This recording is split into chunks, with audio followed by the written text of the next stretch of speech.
Good morning, students. I welcome you to RPS online classes. Students, this lesson which we are going to read today, it is of class ninth.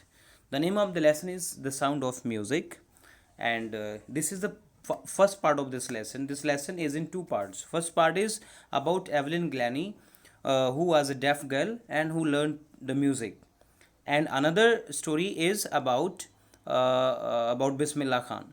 So let us read the first story. Evelyn Glennie listens to sound without hearing it. Students, we see many disabled people around us. बहुत से लोग हैं जिनको कोई ना कोई दिक्कत परेशानी मेंटली और वी कैन से फिजिकली हो सकती है कि भाई कोई सुन नहीं सकता है, कोई देख नहीं सकता है. So here this girl Evelyn Glennie, she could not hear. Actually she went deaf when she was around 11 years old. 11 साल की उम्र में उसकी सुनने की जो शक्ति थी, हियरिंग पावर थी, वो चलेगी तो सुन नहीं पा रही थी. तो एक आदमी जो कि डेफ है, जो सुन नहीं पाता है, वो कैसे म्यूज़िक बजा सकता है, ये अपने आप में इट्स वेरी इनक्रेडिबल लगता है. It is very unbelievable, but she did it. कहते हैं ना कि किसी का जो कमिटमेंट है, किसी का जो एक जोश होता है to go towards his destination, decide करने के बाद उसी रास्ते पे चलना और उस रास्ते पे जहाँ पहुँचना चाहता है वहाँ पहुँचने के लिए that commitment is required. If that person is really committed to that goal, definitely he और शी विल रीच देयर. तो ये कहानी हमें बताती है एवलिन के बारे में, और हमारे अंदर एक उम्मीद, एक होप हमारे अंदर जगाती है कि हम जो बिल्कुल इंटैक्ट, बिल्कुल ठीक ठाक हैं, बिल्कुल हेल्दी हैं, और हम उतना उसका 10% या 1% भी अचीव नहीं कर पाते हैं. तो सिंपली आप देखें कि हम कितने ज़्यादा सीरियस हैं हमारी लाइफ के बारे में, and how much effort we can make, कितना एफर्ट करने की हमें ज़रूरत है. स्टोरी हमें ये बताएगी कि कोई भी hurdle in your life, no any hurdle can stop you from achieving what you want. Only one person and that is you. आप खुद जब कोई काम नहीं करते हैं तो ये श्योर है कि जो ना आप ज़रूर असफल हो जाओगे, you will be unsuccessful. But once you decide and you are committed to do that, and you do endless, and if you do efforts without getting tired, so definitely you will reach to that destination. So let us read it और पढ़ते हैं. The name of the chapter is The Sound of Music. इस कहानी के अंदर मैं थोड़ा सा ओवरव्यू आपको बताऊं, वो ये है कि the girl lost her hearing power, सुन सकती नहीं है, but she wanted to become musician, और म्यूजिशियन बनने की उसकी जो जर्नी थी वो इस स्टोरी के अंदर दिखाई गई है. कैसे उसके जो टीचर थे उसने उसको मोटिवेट किया और कैसे उसने खुद कोशिश की सीखने की, एंड शी बिकेम एक तरीके से world's most sought after percussionist वो होता है जो ड्रम्स वगैरह बजाते हैं, ड्रमिंग का जो इंस्ट्रूमेंट्स होते हैं उनको बजाते हैं, वी कॉल देम परकशनिस्ट. तो वो एक बहुत ज़ाइलोफोन बजाती थी, वो ज़ाइलोफोन के अंदर बड़ी एक्सपर्ट हो गई थी वो. चलिए इसको रीड करते हैं कहानी को. Before you read, God may have taken her hearing, but he has given her back something extraordinary. What we hear, she feels. What we hear, she feels far deeply than any of us. That is why she expresses music so beautifully. Actually, these are the words of a great musician about Evelyn, जिनको हम story में जो पढ़ेंगे तो उसके अंदर आएंगे ये. ठीक है, इस कहानी को हम रीड करते हैं. Actually she is going for a concert, वो एक प्रोग्राम के लिए जा रही हैं.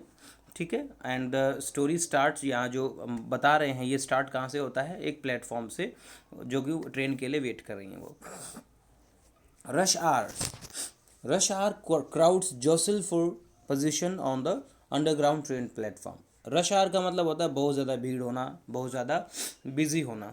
तो क्राउड थी बहुत ज़्यादा. जोशल का मतलब होता है धक्का मुक्की से एक दूसरे की, जब लोगों की भागदौड़ होती है अपनी प्लेस के लिए, ट्रेन के लिए, तो सभी लोग भाग रहे थे किसके लिए, for position on underground train platform, नीचे जो अंडरग्राउंड ट्रेन प्लेटफॉर्म था वहाँ के लिए. अ स्लाइट गर्ल थी, स्मॉल थी, थिन थी, पतली सी लड़की. A slight girl looking younger than has 17 years. 17 साल से भी कम की लग रही थी वो. Actually she was 17 years old, but उससे भी छोटी लग रही थी. वॉज नर्वस येट एक्साइटेड, वो नर्वस भी थी और एक्साइटेड भी थी, as she felt the vibrations of the approaching train. क्या महसूस किया उसने? अप्रोचिंग ट्रेन, आती हुई ट्रेन की वाइब्रेशंस महसूस की। It was her first day at the prestigious royal academy of music in London. ये एक बहुत रॉयल एकेडमी, प्रेस्टिजियस एकेडमी है। प्रेस्टिजियस होता है सम्मानित, जो बहुत फेमस, ठीक है। उसका पहला दिन था उस एकेडमी के अंदर, and daunting enough for any teenager fresh from a Scottish farm. मतलब वो स्कॉटलैंड से थी, ठीक है, वहाँ से वो आ रही थी, तो किसी भी टीनेजर के लिए, स्पेशली फ्रॉम स्कॉटलैंड से अगर कोई हो तो उसके लिए बड़ा मुश्किल हो जाता है कि जो ना उस बड़े कॉलेज में जाए, तो वो नर्वस हो जाता है, घबरा जाता है, हल्की सी उसको फ्रेटनिंग है, डर लगता है, ठीक है। But this aspiring musician faced A bigger challenge. लेकिन इसका जो चैलेंज था वो और बड़ा था। यानी कि कोई भी टीनेजर दिक्कत में आ जाता है फर्स्ट टाइम जब वो रॉयल एकेडमी में जाएगा, तो definitely he would be nervous. लेकिन यहाँ पे इस लड़की का जो चैलेंज था वो उससे भी बड़ा था। क्या था? सबसे बड़ा चैलेंज था, शी वॉज प्रोफाउंडली डेफ। वो बिल्कुल प्रोफाउंडली बिल्कुल डेफ थी, बिल्कुल उसमें सुनने की शक्ति नहीं थी, वो सुन बिल्कुल भी नहीं पा रही थी। तो आप अंदाज़ा लगाओ कि वो बिल्कुल भी सुन नहीं पा रही थी। She was not able to hear anything, ठीक है, डेफ थी वो, हियरिंग एबिलिटी बिल्कुल भी नहीं थी, फिर भी वो वहाँ पे जा रही हैं। तो ये बड़ी अपने आप में इट्स एक बड़ी ग्रेट सी चीज़ है, बड़ी मतलब एक बहुत बड़ा चैलेंज था ये उसके लिए। फिर क्या होता है?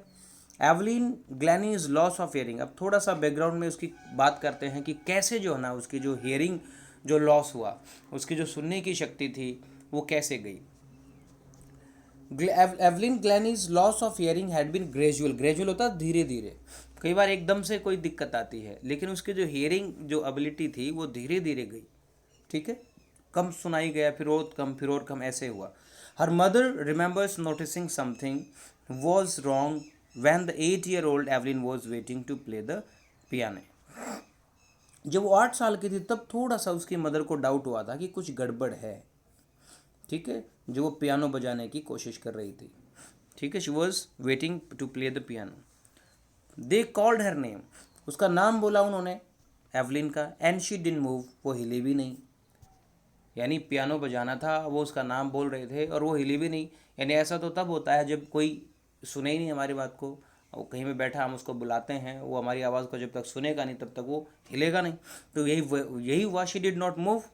आई suddenly realise she hadn't heard, says Isabel Glennie. ये उनकी मदर का नाम है, इसाबेल ग्लैनी। वो कहती है कि मैंने रियलाइज़ किया कि उसने सुना नहीं है। For quite a while Evelyn manage to control her growing deafness from friends and teachers. अब कुछ समय तक क्या किया एवलिन ने? मैनेज किया, कॉन्सील मतलब छुपाना होता है, अपनी जो हियरिंग जो इम्पेयर जो इम्पेयरमेंट थी, या उसकी जो ग्रोइंग डेफनेस थी, उसके अंदर जो हियर करने की जो पावर थी वो कम हो रही थी, उसको उसने छुपाने की कोशिश की। कोशिश जैसे हम कई बार कोई बोले और हमें सुना नहीं दे, अगर हम कहते हैं नहीं मैंने सुना नहीं, तो वो ऐसे थोड़ा सा कोशिश करती थी कि भाई इनको किसी को पता ना चले कि उसको कम सुनाई देता है। कुछ समय तक तो ये ठीक रहता है, लेकिन जब बहुत ज़्यादा दिक्कत हो बढ़ जाती है तब हम उसमें कुछ नहीं कर सकते। तो उसने कोशिश की, but by the time she was 11, जब जैसे वो 11 ईयर्स तक पहुंची, हर मार्क्स हैड डेटेरियोरेटेड। उसके जो मार्क्स थे स्कूल में वो डेटेरियोरेटेड होता, कम हो जाना, और कम होते चले गए। अब उसको कम सुनाई देता है तो क्लास में रिस्पॉन्स भी कम देगी, सीखेगी भी कम, मार्क्स भी कम होते चले गए। And her headmistress urged her parents to take her to a specialist. तो यहाँ पे डेटेरियोट का मतलब होता है ख़राब हो जाना, और ज़्यादा वर्स हो जाना, ठीक है, डेटेरियोरेट। तो एडमिनिस्ट्रेशन ने कहा कि उसको एक स्पेशलिस्ट के पास लेके जाएं, दिखाएं उसको क्या दिक्कत है। It was then discovered that her hearing was severely impaired. और यहाँ पता चला, डॉक्टर के पास गए, कि उसकी जो हियरिंग एबिलिटी है वो इम्पेयर्ड हो चुकी है, यानी बिल्कुल ख़त्म हो चुकी है। As a result of gradual nerve damage, धीरे धीरे ग्रेजुअल जो है नर्व डैमेज हो गई थी, ठीक है, वीक हो गई थी बिल्कुल। उसकी जो कान की नर्व्स होती हैं, वो जो सुनने की जो नर्व्स होती हैं, वो धीरे धीरे डैमेज हो गई थी। They were advised that she should be fitted with hearing aids. अब एडवाइस किया गया कि हियरिंग एड्स क्या होती हैं, उनके वो फिट कर दिया, जैसे कान की मशीन होती है सुनने के लिए, उनको हियरिंग एड्स बोलते हैं, वो कान में फिट कर दिए जाएं। And send to a school for her for the deaf, और कैसे स्कूल में भेज दिया, सलाह दी कि कान में जो सुनने की जो हियरिंग एड्स होते हैं, इंस्ट्रूमेंट्स होते हैं, वो लगाए जाएं, और उसको डेफ जहाँ बच्चे पढ़ते हैं, बहरे बच्चे जहाँ पढ़ते हैं, वहीं पे उसको पढ़ाया जाए। इस तरीके से तो उसको ये कहा गया कि वो डेफ जहाँ बच्चे पढ़ते हैं वहाँ पे वो पढ़े। Everything suddenly look black says Evelyn. Evelyn कहती हैं कि सब कुछ क्या हो गया, ब्लैक हो गया। ज़िंदगी जैसे काली अंधेरी रात हो गई हो, जैसे जीवन में सब कुछ ब्लैक हो गया हो, सारी उम्मीदें ख़त्म हो गई हो, वो होपलेस हो गई। But Evelyn Evelyn was not going to give up. Give up होता है हार मान लेना, वो हार मानने वालों में से नहीं थी। She was determined to lead a normal life. हिम्मत थी उसके अंदर, डिटरमिन्ड, बिल्कुल जिसको हम कहते हैं ना संकल्प ले लेना। एक नॉर्मल लाइफ जीना चाहती थी वो, जैसे बाकी के लोग नॉर्मल लाइफ जीते हैं ऐसे ही। And pursue her interest in music. और उसका जो म्यूज़िक में इंटरेस्ट था उसको उसके साथ वो काम करना चाहती थी, यानी अपना करियर वो म्यूज़िक में ही बनाना चाहती थी। वन डे शी नोटिस्ड, उसने एक नोटिस किया एक दिन कि भी एक जो है नोटिस प्लेइंग अ जाइलोफोन। एक लड़की जाइलोफोन बजा रही थी, एक इंस्ट्रूमेंट होता है, जैसे यहाँ लिखा हुआ है ये जाइलोफोन है। तो जाइलोफोन एक लड़की बजा रही थी, उसने देखा, तो उसने डिसाइड किया, decided that she wanted to play it too. ये डिसाइड कर दिया कि वो इसको बजाना चाहती है। Most of the teachers discouraged her, but percussionist Ron Forbes spotted her potential. सारे टीचर्स ने उसको डिस्करेज किया। डिस्करेज करने का मतलब क्या होता है, उसके मनोबल को गिराया, उसको कहा कि नहीं तुम नहीं कर सकते, तुम्हें नहीं करना चाहिए, तुम्हें कुछ और काम करना चाहिए। तो इस तरीके से डिस्करेज किया। लेकिन एक बहुत फेमस परकशनिस्ट से, परकशनिस्ट मतलब जो कि जाइलोफोन बजाते होंगे या ड्रम्स बजाते होंगे, जो भी ड्रम्स लाइक कोई इंस्ट्रूमेंट होता है उसको बजाने वाले इंसान को परकशनिस्ट बोलते हैं। तो वो परकशनिस्ट थे, डॉक्टर सॉरी क्या था, रॉन फॉर्ब्स उनका नाम था। तो उन्होंने क्या किया, स्पॉट करना, पहचानना होता, उनके अंदर की पोटेंशियल, एक छिपी हुई प्रतिभा को, उसके एबिलिटी को पहचान लिया। ठीक है। He began by tuning two large drums to different notes. उसने दो बड़े बड़े ढोलक जो ड्रम्स हैं उनको अलग अलग ट्यून पे सेट किया, अलग अलग आवाज़ पे सेट किया, डिफरेंट नोट्स के ऊपर सेट किया। और उसको कहा एवलिन को कि don't listen through your ears, कि कान से मत सुनो, क्योंकि कान से तो सुनेगा ही नहीं, कान तो बिल्कुल उसके बेजान हो चुके हैं। He would say try to sense it through other way, किसी और तरीके से सेंस करने की कोशिश करें, यानी कान से भले ही मत सेंस करो, बॉडी के पार्ट्स हैं, अपने शरीर से उसको सेंस करने की कोशिश करो, कैच करने की कोशिश करो। सेज एवलिन, एवलिन ने बताया, एक्चुअली एवलिन बता रही कि कैसे उसने सीखा। Suddenly, I realized I could feel the higher drum from the waist up and lower one from the waist down. यानी कमर के ऊपर से वो जो हायर नोट के ऊपर ड्रम था, तेज आवाज़ वाला, उसको महसूस कर रही थी, और जो लोअर ड्रम था वो उन नीचे ही के वेस्ट से वो उसको महसूस कर पा रही थी। यानी कि through her body part she was able to sense the sound of the music. Forbes repeated the exercise. Forbes जो कि परकशनिस्ट थे, उन्होंने उस एक्सरसाइज को रिपीट कराया। And soon Evelyn discovered that she could sense certain notes in different parts of the body, यानी अलग अलग नोट्स को वो अपनी बॉडी के अलग अलग पार्ट्स से महसूस कर सकती है। I had meant to open my mind and body to sounds and vibration. फिर क्या किया उसने कि अपने पूरे दिमाग को खोल देना है, किसको, किसके लिए, किसके लिए, माइंड को और बॉडी को खोलना है साउंड्स और वाइब्रेशंस के लिए, क्योंकि साउंड्स और वाइब्रेशन से ही वो समझ पा रही थी कि वो कैसे बजा सकती है। द रेस्ट वो share determination and work, hard work. Share determination का मतलब होता है बहुत ही ज़्यादा संकल्प, या एक जिसको हम कह सकते हैं बहुत ही ज़्यादा अडिग जो ना डिसीजन होना, और उसका हार्ड वर्क, उसकी मेहनत। यानी डिसाइड करने के बाद में बाकी उसने बहुत ज़्यादा हार्ड वर्क किया, बहुत ज़्यादा मेहनत की। She never look back from that point onwards, और उसके बाद से कभी पीछे मुड़ के देखा नहीं। She toured the United Kingdom with a youth orchestra, and by the time she was 16 she had decided to make music her life.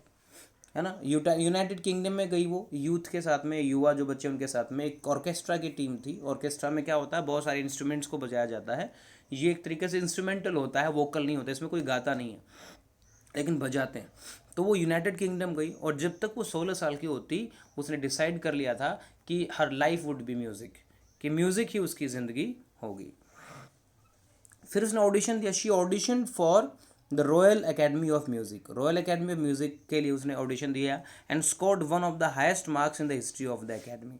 यानी उस एकेडमी में के इतिहास में सबसे ज़्यादा मार्क्स लेने वाले बच्चों में उसका सिलेक्शन हुआ। यानी बाकी बच्चों ने जो सिलेक्शन लिया था वो तो they could hear also, they could see also properly, लेकिन यहाँ पे एवलिन ग्लैनी कुछ भी नहीं सुन पा रही थी, फिर भी उसने बहुत अच्छे से परफॉर्म किया। शी ग्रेजुएटेड शी ग्रेजुअली, धीरे धीरे, ग्रेजुअली मीन्स धीरे धीरे, she gradually move from orchestral work to solo performances. पहले ऑर्केस्ट्रा बजाती थी सबके साथ मिलकर, फिर धीरे धीरे सोलो परफॉर्मेंस करने लगी, खुद सिंगल परफॉर्मेंस देने लगी वो। And at the end of her 3 year course, 3 साल का जो उसका कोर्स था जो उसने किया, she had captured most of the top awards, और जितने भी बड़े अवार्ड्स थे वो जीत चुकी थी। And for all this Evelyn won't accept any hint of heroic achievement. If you work hard and know where you are going you will get there. वो क्या कहती है कि अगर आप मेहनत करते हो और जहाँ पे आप पहुँचना चाहते हो वहाँ के लिए आप मेहनत कर, वेयर यू आर गोइंग, तो definitely you will get there. यानी अगर आप अपने दिमाग में अपना टारगेट रखते हो, मेहनत करते रहते हो, तो ज़रूर आप वहाँ पे एक दिन पहुँच जाओगे। She got right to the top, right to the top मतलब बिल्कुल टॉप पे पहुँच गए। The world's most sought after multi percussionist, यानी जो दुनिया मोस्ट सॉफ्ट आफ्टर होता है जिसके दुनिया पीछे, जिसके पीछे हो, सॉट आफ्टर होता है जिसकी सबसे ज़्यादा डिमांड हो, ठीक है। मल्टी परकशनिस्ट बनी वो with the mastery of some 1000 instruments and hectic international schedule. उसका जो शेड्यूल था वो भी हैक्टिक हो गया। हैक्टिक मतलब इंटरनेशनल लेवल पे उसको बहुत ज़्यादा ऑफर्स आने लगे एंड वो अपने प्रोग्राम्स में बहुत ज़्यादा बिजी हो गई, ठीक है। और एक तरीके से मास्टरी हासिल की उसने बहुत सारे इंस्ट्रूमेंट्स के अंदर, और इंटरनेशनल लेवल पे she started getting so many offers and this made her career, this made her life very hectic, मतलब वेरी बिजी। हैक्टिक का मतलब क्या होता है? Very busy. किसकी वजह से? अपने लगन की वजह से, अपनी मेहनत की वजह से वो बहुत ज़्यादा बिजी हो गई। It is intriguing to watch Evelyn function so effortlessly without hearing, है ना। हर किसी को एक तरीके से इंट्रीग करने का मतलब होता है यहाँ पे, दिस इंट्रीग का मतलब होता है एक क्यूरियोसिटी से जगा देना इंसान के। जैसे हम देखें किसी को देख के हम थोड़ा सा हैरान हो जाते हैं, अरे ये इंसान ये इस काम को ये कैसे कर रहा है, ये तो हो ही नहीं सकता। तो ऐसे हर इंसान थोड़ा सा जब भी उसको देखता है उसके लिए इंट्रीगिंग होता। To watch Evelyn function so effortlessly without hearing, बिना सुने वो इतने अच्छे से, बिना एफर्टलेसली मतलब बड़े आराम से वो परफॉर्म कर रही है। In our 2 hour discussion she never missed a word. 2 घंटे के डिस्कशन में, 2 घंटे डिस्कशन किया जब वो इंटरव्यू दे रही थी, उसने एक भी वर्ड मिस नहीं किया, एक भी वर्ड को मिस नहीं किया। ऑथर सेज, जो जिसने इंटरव्यू लिया, कि 2 घंटे में एक भी वर्ड मिस नहीं किया, मतलब वो सब कुछ सुन नहीं रही थी लेकिन सब कुछ समझ रही थी। लेकिन वो आगे कहती है कि man with bushy beards give me trouble. वो कहती है कि जिसकी दाढ़ी ज़्यादा बियर्ड होती, बड़ी बड़ी मूछें होती हैं, उनको थोड़ा सा उसको समझने में दिक्कत होती है। वो कैसे समझती थी? वो कैसे समझती थी?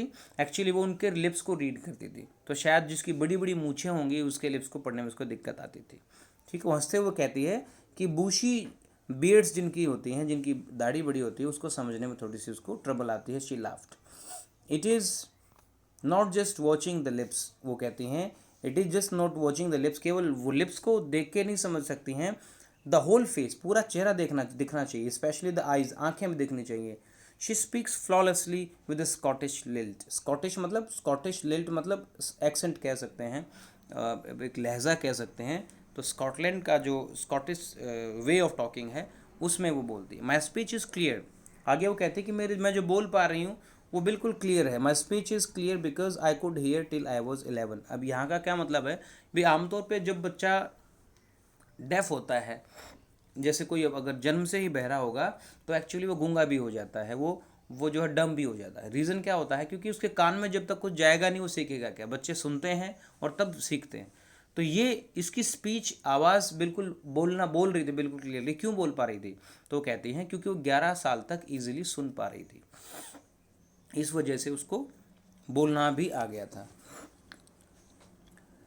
But that doesn't explain how she managed to learn French and master basic Japanese. लेकिन इसमें एक चीज़ और भी है कि ये चलो उसने स्कॉटिश का तो बता दिया उसने कि 11 साल की ये तक सुन सकती थी थोड़ा बहुत, इसलिए वो सीख गई, लेकिन उसने बाद में फ्रेंच भी सीखी और जापानीज़ भी सीखी।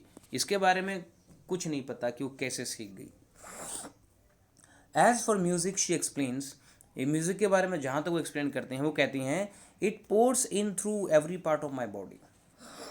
हर बॉडी के अंदर जैसे आता है म्यूजिक, बॉडी के अंदर, बॉडी से महसूस होता है।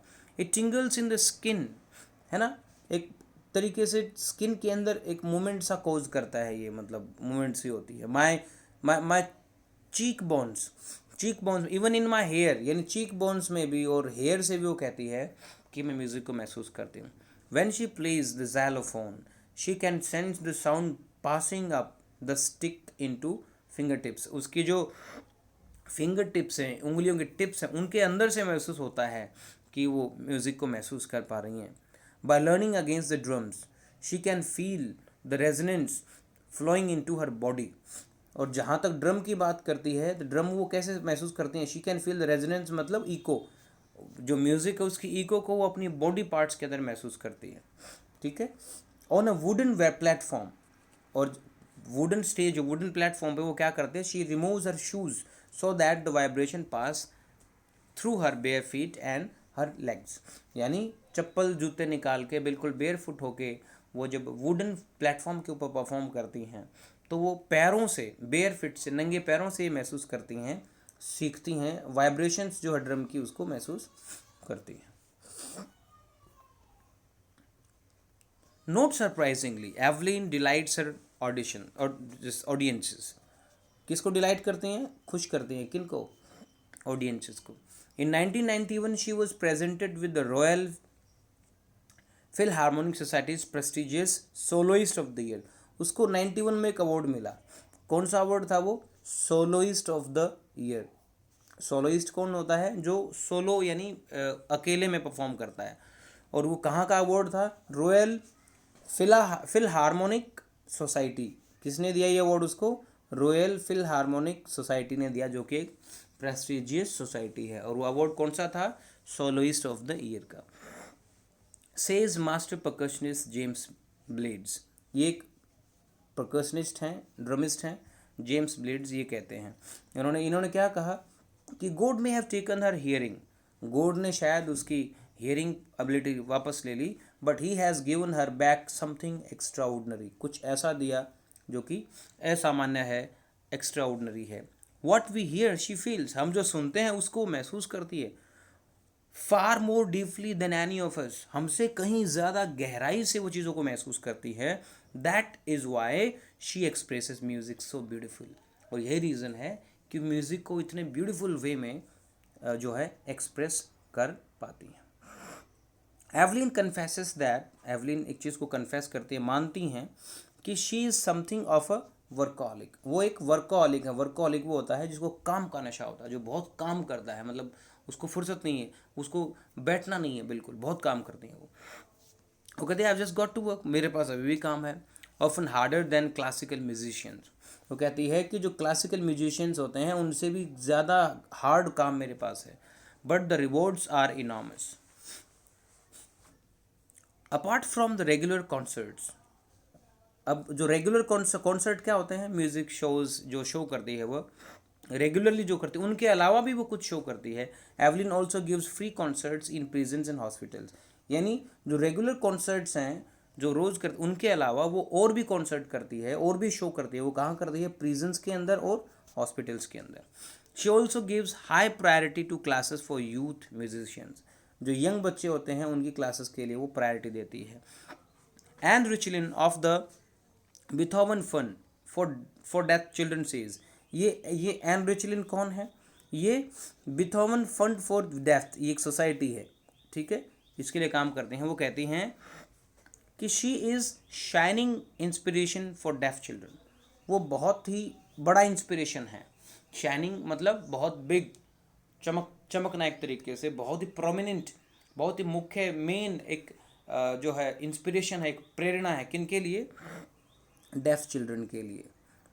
जो बच्चे डेफ हैं, they see that there is nowhere that they can not go, और वे क्या महसूस करते हैं बच्चे कि ऐसी कोई जगह नहीं है जहाँ पे वो नहीं पहुँच सकते, यानी वो भी सब कुछ कर सकते हैं जो वो अपनी लाइफ में करना चाहें। Evelyn Glennie has already accomplished more than most people twice her age, यानी इस एज में वो बहुत ज़्यादा अकम्प्लिश कर चुकी हैं, अचीव कर चुकी हैं, अपनी उम्र के दुगने लोगों से भी ज़्यादा अचीव कर सकती हैं, कर चुकी हैं। यानी जो नॉर्मल लोग हैं उसी के प्रोफेशन में उसकी डबल एज से ज़्यादा के लोगों ने जो अचीव किया है, एवलिन उससे भी कहीं ज़्यादा कम एज में अचीव कर चुकी है। She has brought percussion to the front of the orchestra, उसने क्या किया, परकशन मतलब ड्रमिंग को ऑर्केस्ट्रा के फ्रंट में ला दिया है। यानी ऑर्केस्ट्रा जब बजता है, बहुत सारे इंस्ट्रूमेंट्स जब बजते हैं एक साथ, तो ड्रम भी उसमें एक होता है, लेकिन वहाँ पे ड्रम एक मेन नहीं होता, लेकिन उसने उस ड्रम को, उस परकशन को, ज़ाइलोफोन को क्या कर दिया, फ्रंट में ला दिया, उसको मेन बना दिया ऑर्केस्ट्रा के अंदर। And demonstrated that it can be very moving, और ये भी दिखाया लोगों को, डेमोन्स्ट्रेट करना होता है, प्रूव करना, दिखाना, शो करना कि ये बहुत ज़्यादा टची हो सकता है, इमोशनल हो सकता है, बहुत ज़्यादा म्यूजिकल हो सकता है, बहुत ज़्यादा मेलोडियस हो सकता है।